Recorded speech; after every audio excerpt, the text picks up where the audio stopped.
நீங்கள் பார்த்து கொண்டிருப்பது உங்கள் ஜாஷ்வா டிவி. சகல ஜனங்களுக்கும் நற்செய்தி.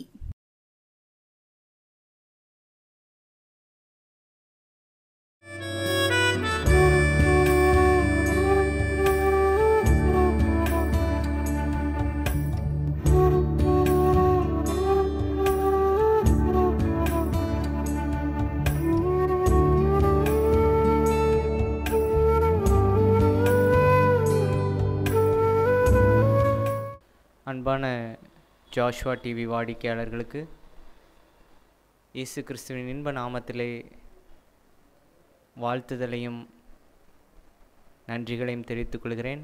ஆண்டவர் உங்களை ஆசீர்வதிப்பாராக. இந்த நாளிலும் உங்கள் மத்தியில் ஆண்டவருடைய வார்த்தையை பகிர்ந்து கொள்ளும்படியாக எனக்கு தேவன் கொடுத்த கிருபைக்காக அவருக்கு நன்றி செலுத்துகிறேன். இந்த நாளில் நான் உங்கள் மத்தியிலே பகிர்ந்து கொள்ள இருக்கிற வார்த்தைகள் உங்களுடைய வாழ்க்கையில் பிரயோஜனமாக இருக்கும்படியாக நான் விசுவாசிக்கிறேன். ஆண்டவருடைய வார்த்தையை நாம் கேட்பதற்கு முன்பாக நாம் நம் தலைகளை தாழ்த்தி ஜெபம் செய்வோம். எங்களை நேசிக்கிற அன்பின் பரம தகப்பனே, இந்த நல்ல நாளின் இந்த மகிமையின் நேரத்திற்காக உமக்கு நன்றி செலுத்துகிறோம்ப்பா. இந்த வேளையிலும் உம்முடைய கரம் எங்கள் மத்தியில் இருக்கிறதுக்காக நன்றி அப்பா. ஸ்தோத்திரம். எங்கள் மத்தியிலே நீங்கள் பிரசன்னமாக இருக்கிறதுக்காக நன்றி. இந்த நாளையும் கொடுக்கிற வார்த்தைகள், இதை கேட்கிற ஜனங்கள் எல்லாருக்கும் பிரயோஜனமாக இருக்கும்படியாக ஜெபிக்கிறப்பா.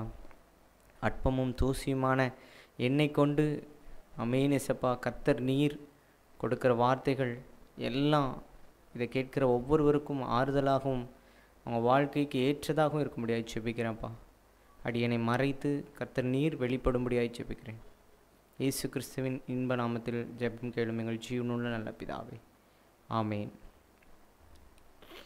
இன்றைய நாளிலும் நாம் வேதத்திலிருந்து தியானிக்கும்படியாக எடுத்துக்கொண்ட வசனம் எரேமியா தீர்க்கதரிசியின் புஸ்தகம் 29ஆம் அதிகாரம் 11ஆம் வசனம்.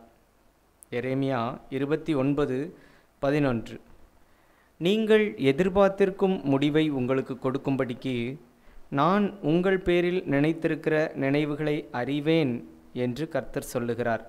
அவைகள் தீமைக்கல்ல, சமாதானத்துக்கு ஏதுவான நினைவுகளே. இன்றைய நாளில் நாம் தியானிக்க இருக்கிற அந்த வசனம் எந்த தலைப்பில் நாம் வேதத்தை தியானிக்க போகிறோம் என்றால், தேவன் திட்டமிடும் வாழ்க்கை. நமக்காக ஆண்டவர் திட்டமிட்டிருக்கிற ஒரு வாழ்க்கையை குறித்து நாம் தியானிக்க இருக்கிறோம்.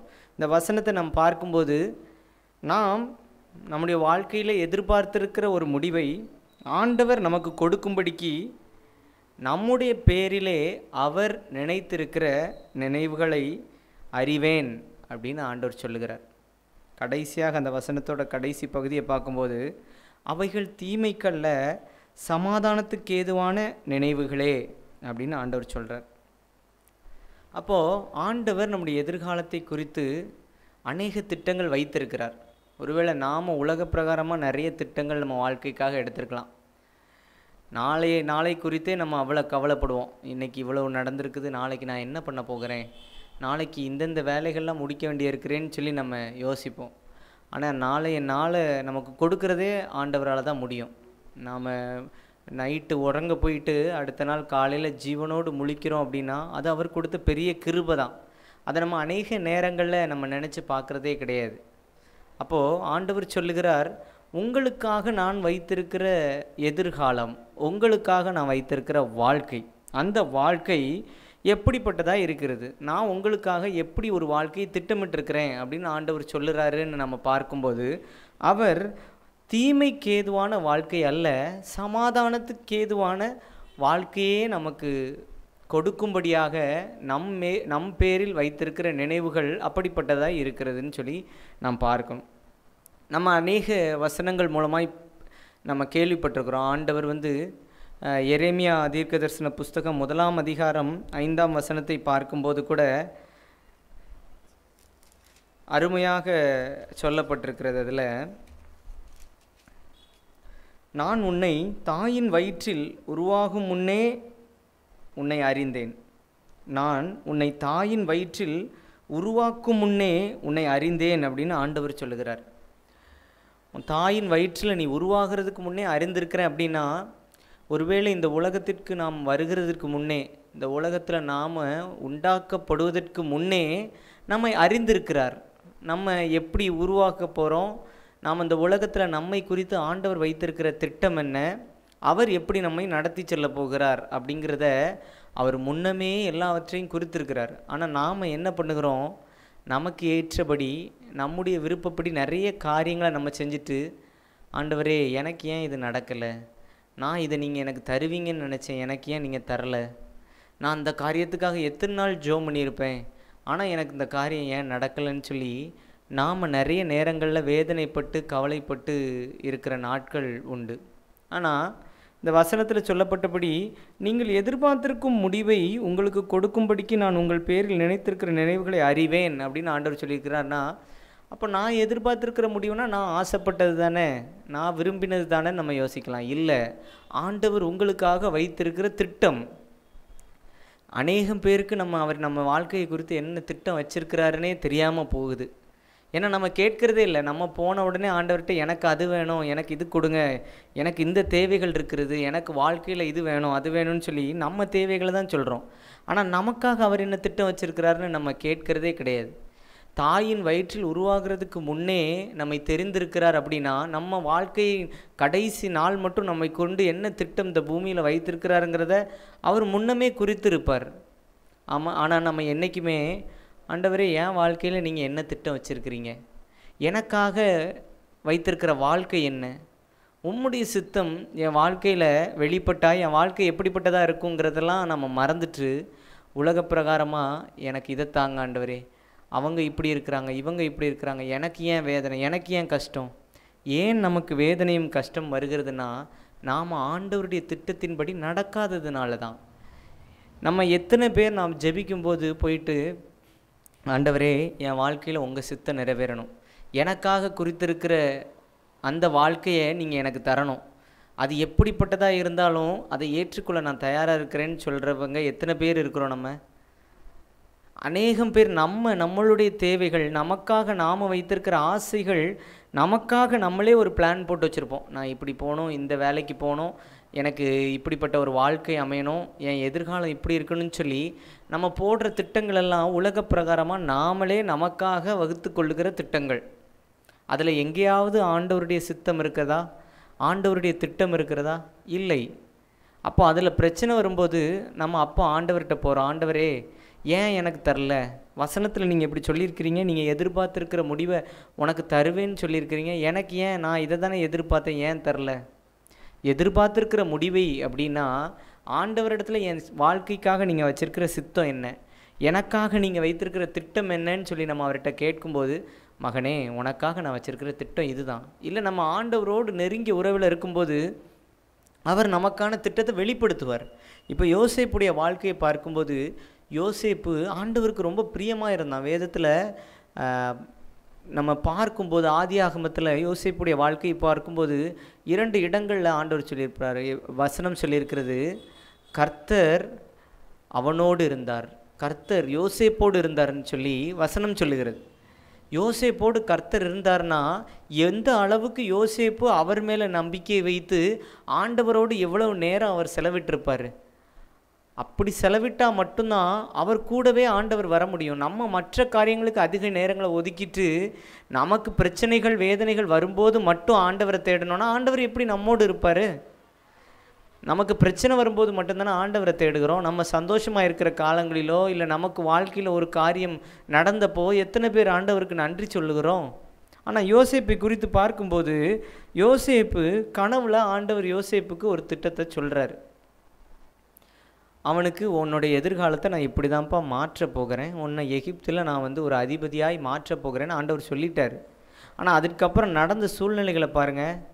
அவனுடைய சகோதரர்கள் அவனை குழியில் தூக்கி போடுறாங்க. எங்களுக்கெல்லாம் நீ ராஜாவாக இருப்பியா அப்படின்னு சொல்லி அவனை ரொம்ப கிண்டல் பண்ணி அவனை ஒரு குழிக்குள்ளே தூக்கி போடுகிறாங்க. சரி, அதோடு முடிஞ்சுதா? இல்லை, திரும்ப அவனை எடுத்து விற்று போடுகிறாங்க அடிமையாக. சரி, அங்கேருந்து அடுத்த கட்டத்துக்கு போகும்போது அடிமையாக ஒரு வீட்டில் விற்கப்பட்டு அங்கே போய் அவன் நல்ல ஒழுக்கத்தோடு நல்ல பேரோடு அந்த இடத்துல இருக்கிறான். அந்த வீட்டின் எஜமானன் என்ன செய்கிறான், எல்லாவற்றிலும் அதிகாரம் கொடுக்குறான் அவனுக்கு. அப்போ எவ்வளவு உண்மையாய் அவன் அந்த இடத்துல இருந்திருந்தால் அவனுக்கு அவ்வளவு அதிகாரங்களை அவன் கொடுத்துருக்க முடியும். அந்த இடத்துலையும் அவன் தன்னுடைய எஜமானுக்கு உத்தமமாக இருக்கிறான். ஆனால் அங்கேயும் ஒரு கெட்ட பேர் வாங்கி அடுத்ததாக சிறைக்கு போகிறான். சிறையில் போய் அவன் கூட இருந்தது, அங்கே அவனோட ஆண்டவர் இருந்ததுனால சிறைச்சாலை அதிகாரிகளுடைய பார்வையில் அவனுக்கு தயவு கிடைச்சது. அங்கேயும் பார்த்தா 2 பேர் வந்து அவங்க சொப்பனத்துக்கு விளக்கம் கேட்குறாங்க. விளக்கம் சொல்லுகிறான். ஒருத்தன், நீ நாளைக்கு ராஜாவோடு அவருடைய சமூகத்தில் நீ இருப்ப, அப்போ என்னை மறந்துடாதன்னு சொல்லி யோசேப்பு சொல்லுகிறான். ஆனால் அவனும் நம்மளை போல் மனிதன் தானே. அவனுக்கு அவனுடைய பதவி திரும்ப கிடைச்சோன்னே யோசேப்பை மறந்து போகிறான்.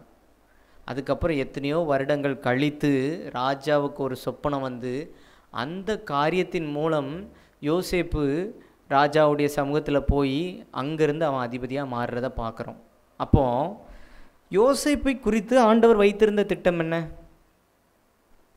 அவனை அதிபதி ஆக்குவேன்னு அதை அவனுக்கே வெளிப்படுத்திட்டார். ஆனால் அதுக்கு அடுத்து அவன் வாழ்க்கையில் நடந்தது ஃபுல்லாக வேதனைகள், கஷ்டங்கள். உண்மையாக இருந்த போதிலும் அவன் பேரில் கெட்ட பேர். அவன் தனக்கு ஆண்டவர் வெளிப்படுத்தினதை சொன்னபோது கூட இருந்த சகோதரர்கள் அவங்களே அவனை குழியில் தூக்கி போடுகிறாங்க, விற்று போடுகிறாங்க. எப்படி சூழ்நிலைகள்லாம் மாறுது பாருங்கள். ஆனால் அந்த நேரத்தில் ஒருவேளை எப்படி தோன்றியிருக்கலாம் யோசிப்பு, ஆண்டவர் இப்படி ஒரு திட்டம் சொன்னார், ஆனால் என் வாழ்க்கையில் நடக்கிறது எல்லாமே நெகட்டிவாகவே நடந்துக்கிட்டு இருக்கிறேன்னு யோசிச்சிருக்கலாம். அதை தான் ஆண்டவர் இந்த வசனத்தின் மூலமாய் நமக்கு வெளிப்படுத்துகிறார். உங்கள் பேரில் நினைத்திருக்கிற நினைவுகளை அறிவேன் என்று கர்த்தர் சொல்லுகிறார். அவைகள் தீமைக்கல்ல, சமாதானத்துக்கு ஏதுவான நினைவுகளே. யோசேப்புக்கு அவன் வாழ்க்கையில் நடந்தது எதுவுமே தீமைக்காக நடக்கலை. அவனுடைய சகோதரர்கள் அவனை விற்று போடணுங்கிறது அவருடைய திட்டம். போர்த்திபாருடைய வீட்டில் அப்படி ஒரு சூழ்நிலை நடந்து அவன் சிறைச்சாலைக்கு போகணுங்கிறது ஆண்டவருடைய திட்டம்.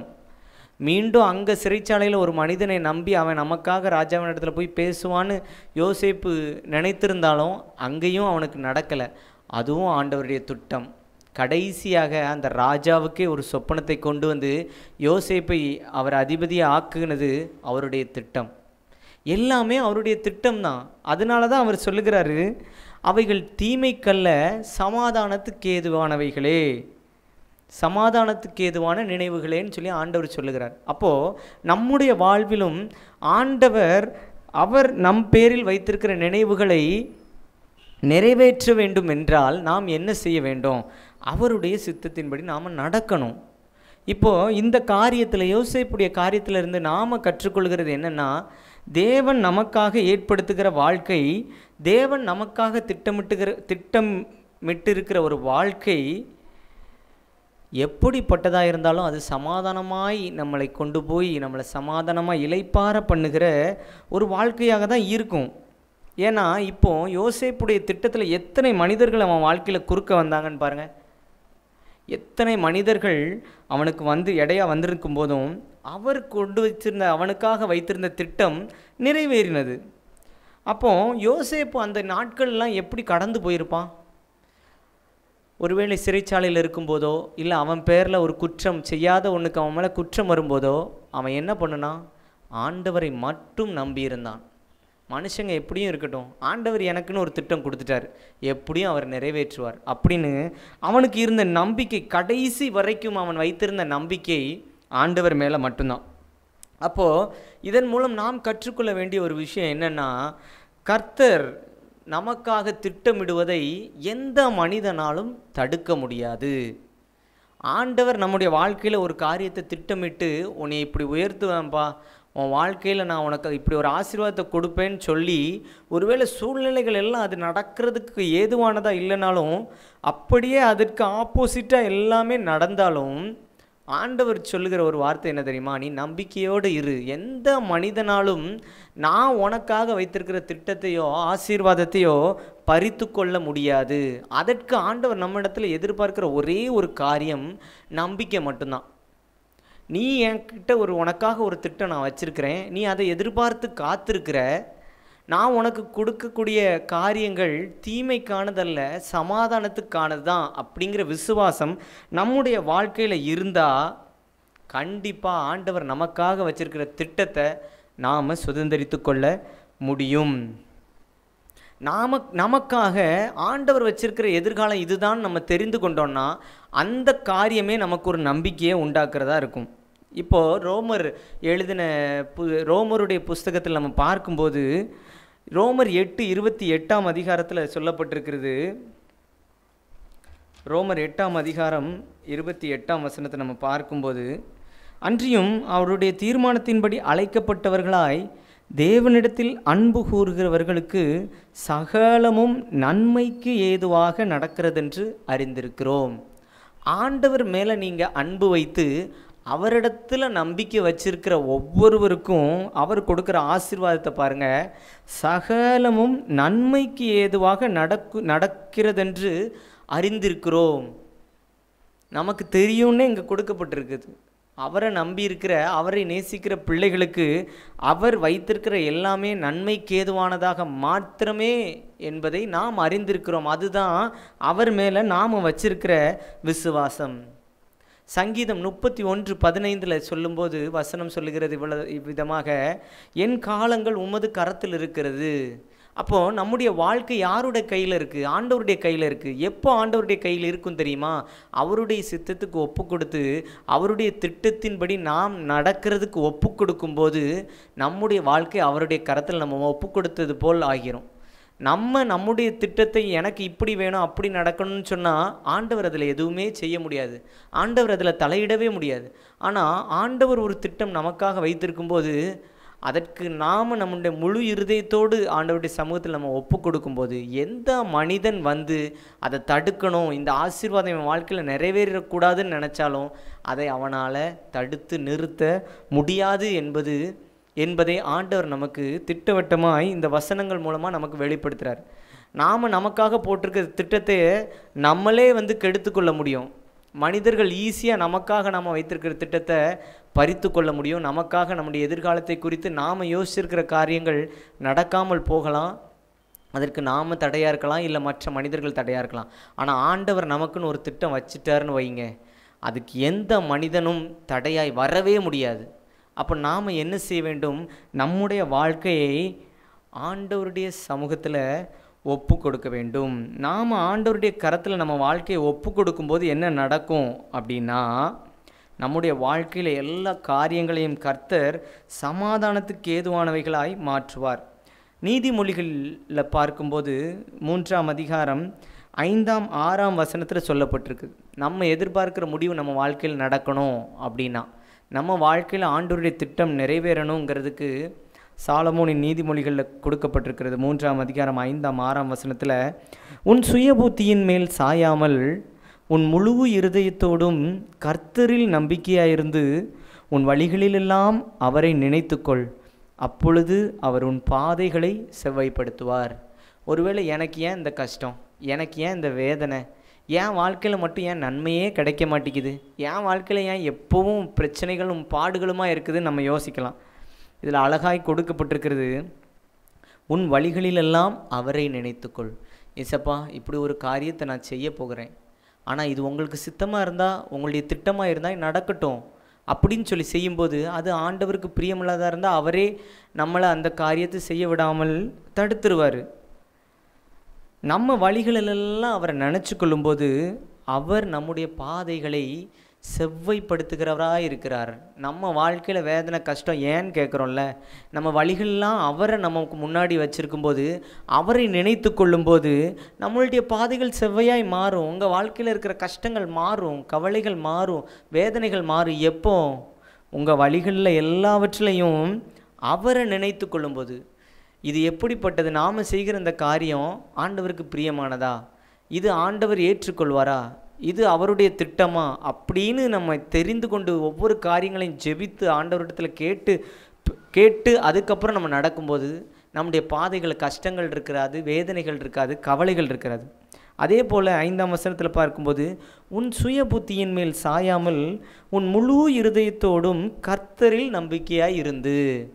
நம்ம சுயமாய் ஒரு காரியத்தை நம்மளே யோசிக்காமல் நம்ம இஷ்டப்படி எனக்கு இப்படி வேணும் அப்படி வேணும்னு இல்லாமல் நம்ம முழு இருதயத்தோடு யார் மேலே நம்பிக்கை வைக்கணும்னு சொல்லியிருக்காங்க அப்படின்னா, கர்த்தரிடத்தில் நம்ம நம்பிக்கையாக இருக்கணும். ஆண்டவர் இடத்துல நம்ம நம்பிக்கையாக இருக்கணும். ஏசப்பா என் வாழ்க்கையில் பெஸ்ட்டாக தான் நீங்கள் தருவீங்க, என் வாழ்க்கையில் நான் நினச்சிருக்கிறதோட நீங்கள் எவ்வளோ பெஸ்ட்டாக வச்சுருப்பீங்க, அது என் வாழ்க்கையில் நிறைவேறணும்னு சொல்லி கேட்கும்போது அவர் நம்மளுடைய பாதைகளை செவ்வைப்படுத்துகிறவராக இருக்கிறார். அப்போ நாம் கற்றுக்கொள்ள வேண்டிய ஒரு விஷயம், நாம் நம்பிக்கை இல்லாமல் விசுவாசம் இல்லாமல் வாழ முடியாது. ஆண்டவர் நமக்காக ஒரு திட்டம் வச்சிருக்கிறார் அப்படின்னா நாம் நடக்க வேண்டிய ஒரே காரியம் அதில் விசுவாசித்து என்ன பிரச்சனை வந்தாலும் எனக்காக ஆண்டவர் இப்படி ஒரு திட்டத்தை சொல்லிட்டார், நான் நம்பிக்கையோடு அவரை நம்பி நான் பாட்டுக்கு நடப்பேன், நான் என் ஜெபத்தில் ஆண்டவர் என் திட்டம் எனக்காக நீங்கள் வச்சுருக்க திட்டம் நிறைவேறணும்னு சொல்லிட்டு எந்த பிரச்சனைகள் வந்தாலும் ஆண்டவர் இருக்கிறாருங்கிற நம்பிக்கையில் நான் விசுவாசத்தோடு இருப்பேன்னு நம்ம சொன்னால் மட்டும் போதும், நம்முடைய வாழ்க்கையில் ஆண்டவர் நமக்காக வைத்திருக்கிற எல்லா ஆசீர்வாதங்களையும் நாம் சுதந்திரித்து கொள்ள முடியும். அதனால் நாம் இப்போ என்ன செய்யணும் அப்படின்னா, நாம் எதிர்பார்த்திருக்கும் முடிவை ஆண்டவர் நமக்கு கொடுக்கணும் அப்படின்னா நாம் ஆண்டவருடைய சமூகத்தில், ஆண்டவரே நான் உங்கள் மேலே நம்பிக்கை வச்சுருக்கிறேன், எனக்காக நீங்கள் வச்சுருக்கிற திட்டம் பெரியதாக தான் இருக்கும், ஒருவேளை நான் வச்சுருக்கிற திட்டம் என் அறிவுக்கு எட்டுனதாக இருக்கிறது, ஆனால் நீங்கள் எனக்காக வைத்திருக்கிற திட்டம் நான் நினச்சி கூட என் வாழ்க்கையில் பார்க்காத ஒரு திட்டமாக இருக்கும் அப்படின்னு சொல்லி நாம் ஆண்டவரிடத்தில் சொல்லும்போது அவர் நமக்காக வைத்திருக்கிற திட்டத்தை நிறைவேற்றுவார். அந்த திட்டம் தீமைக்கானது அல்ல, அவைகள் சமாதானத்துக்கு ஏதுவானவைகளே அப்படின்னு சொல்லி இந்த வசனத்தின் மூலம் ஆண்டவர் நமக்கு தெளிவுபடுத்துகிறார். ஒருவேளை இந்த நாள்லையும் எத்தனையோ பேர் நீங்கள் குழப்பத்தோடு இருக்கலாம், இல்லை என் வாழ்க்கையில் எல்லாமே தோல்வியாக இருக்கிறது, நான் எடுக்கிற எல்லா காரியங்களையும் முயற்சிகளையும் வெற்றியை நான் பார்க்கவே முடியல, எல்லாமே தோல்வியாக இருக்கிறது அப்படின்னு நீங்கள் நினைக்கலாம். ஆனால் ஆண்டவர் உங்களுக்காக வைத்திருக்கிற திட்டத்தில் தோல்வியே கிடையாது, வெற்றி தான். இன்றைக்கே நாம் ஆண்டவருடைய சமூகத்தில், ஏசப்பா உம்முடைய திட்டம், என் வாழ்க்கையில் நீங்கள் வச்சுருக்கிற திட்டம், என் வாழ்க்கையில் நீங்கள் வைத்திருக்கிற முடிவு, எனக்காக நீங்கள் வைத்திருக்கிற எதிர்காலம், அதுக்கு என்னை ஒப்பு கொடுக்குறேன்னு சொல்லி ஒப்பு கொடுத்து ஜெபம் பண்ணும்போது கண்டிப்பாக நம்முடைய வாழ்க்கையில் இருந்த தோல்விகள் எல்லாம் மாறும், குழப்பங்கள் எல்லாம் மாறும். அதனால் ஆண்டவர் நமக்காக வைத்திருக்கிற பாதையில் நம்ம போகும்போது நம்முடைய சோதனைகள் எல்லாம் கர்த்தர் மாற்றுவார், நம்மளுடைய சோகங்கள் நம்மளுடைய கவலைகள் எல்லாம் சந்தோஷமாய் ஆண்டவர் மாற்ற தயாராக இருக்கிறார். நாம் செய்ய வேண்டியதெல்லாம் ஒன்றே ஒன்று தான், நம்மை ஆண்டவருடைய சமூகத்தில் ஒப்பு கொடுக்கணும், முழு இருதயத்தோடு ஒப்பு கொடுக்கணும். ஏசப்பா உங்கள் திட்டம் என் வாழ்க்கையில் நிறைவேறட்டும், கண்டிப்பாக அதில் அது தீமைக்கானதாக இருக்காது, கண்டிப்பாக சமாதானத்துக்கு ஏதுவானது தான் சொல்லி ஒப்பு கொடுக்கும்போது ஆண்டவர் நம்முடைய வாழ்க்கையில் பெரிய பெரிய காரியங்களை செய்ய வல்லவராக இருக்கிறார். ஜெபம் செய்வோம். எங்கள் நேசிக்கிற நல்ல தகப்பனே, கர்த்தர் இன்றைக்கு கொடுத்த இந்த மகிமை நேரத்துக்காக உமக்கு நன்றியப்பா. கர்த்தர் நீங்கள் கொடுத்த வார்த்தைக்காக நன்றியப்பா, ஸ்தோத்திரம். நீங்கள் எதிர்பார்த்திருக்கும் முடிவை நான் உங்களுக்கு கொடுப்பேன்னு சொல்லியிருக்கிறீங்க சப்பா. அவைகள் தீமைக்கு ஏதுவானவைகள் அல்ல, சமாதானத்துக்கு ஏதுவான நினைவுகளேன்னு சொல்லியிருக்கிறீங்க சப்பா. ஒருவேளை இன்றைக்கு இந்த நிகழ்ச்சியை பார்த்து கொண்டிருக்கிற எத்தனையோ பேர், என் வாழ்க்கையில் ஏன் இவ்வளோ வேதனைகள், இவ்வளவு கஷ்டங்கள், ஏன் என் வாழ்க்கையில் கவலைகள்னு சொல்லி வேதனையோடு இந்த நிகழ்ச்சியை பார்த்து கொண்டிருக்கிற பிள்ளைகளுக்காக செபிக்கிறேன் சப்பா. கர்த்தர் நீர் அவங்க வேதனைகளை மாற்றி போடுங்க. இந்த வேளைகளில் அமேன் உண்மையாய் முழு இருதயத்தோடு ஒப்பு கொடுக்குற பிள்ளைகளுக்காக உமக்கு நன்றி செலுத்துகிறேன்ப்பா. எங்களை ஒப்பு கொடுக்குறோம் முழு இருதயத்தோடு. இருதயத்தில் கை வைத்து சொல்லுவோமா, ஏசப்பா முழு இருதயத்தோடு என்னை ஒப்பு கொடுக்குறேன், உங்கள் திட்டம் என் வாழ்க்கையில் நிறைவேறணும், கண்டிப்பாக அது தீமைக்கானதாக இருக்காது, எனக்கு சமாதானத்தை கொண்டு வருகிறது தான் இருக்குன்னு சொல்லி நம்மளுடைய வாழ்க்கையை அவருடைய கருத்தில் முழு இருதயத்தோடு ஒப்பு கொடுப்போமா. ஏசப்பா எனக்கு எத்தனையோ ஆசைகள் இருக்கலாம், எத்தனையோ தேவைகள் இருக்கலாம், ஆனால் அது எல்லாத்த விட உங்கள் சித்தம் என் வாழ்க்கையில் நிறைவேறட்டும், நீங்கள் எனக்காக என் வாழ்க்கையில் வைத்திருக்கிற திட்டம் நிறைவேறட்டும் ஏசப்பா. அதில் நான் சமாதானத்தை காண்பேன்னு விசுவாசிக்கிறேன், என் கவலைகள் வேதனைகள் நான் மாறும்னு சொல்லி நான் விசுவாசிக்கிறேன்னு ஒப்பு கொடுப்போம் ஏசப்பா. இப்பொழுது தங்கள் இருதயத்தில் கை வைத்து ஒப்பு கொடுக்குற ஒவ்வொரு பிள்ளைகளுக்காக செபிக்கிறேன் ஏசப்பா. முழு இருதயத்தோடு ஒப்பு கொடுக்குற ஒவ்வொரு பிள்ளைகளுக்காக செபிக்கிறேன் கர்த்தர். நீங்கள் அவர்களுக்காக வைத்திருக்கிற திட்டம் அவளுடைய வாழ்க்கையில் நிறைவேறும்படியாக செபிக்கிறோம்ப்பா. அவைகள் சமாதானத்துக்கு ஏதுவானவைகள், நாங்கள் நம்பிக்கையோடு காத்திருப்போம். உங்களுடைய கரத்திலிருந்து எங்களுக்காக நீங்கள் வைத்திருக்கிற அந்த ஆசீர்வாதத்தை சுதந்திரித்து கொள்வோம் என்று நாங்கள் விசுவாசிக்கிறோம்ப்பா. கர்த்தர் நீங்கள் எங்கள் வாழ்க்கையில் நிறைவானதை கொடுக்க போகிறதுக்காக நன்றி. இயேசு கிறிஸ்துவின் இன்ப நாமத்தில் ஜெபிக்கிறோம் எங்கள் ஜீவனுள்ள நல்ல பிதாவே, ஆமேன் ஆமேன். கர்த்தர் உங்களை ஆசீர்வதிப்பாராக. நன்றி.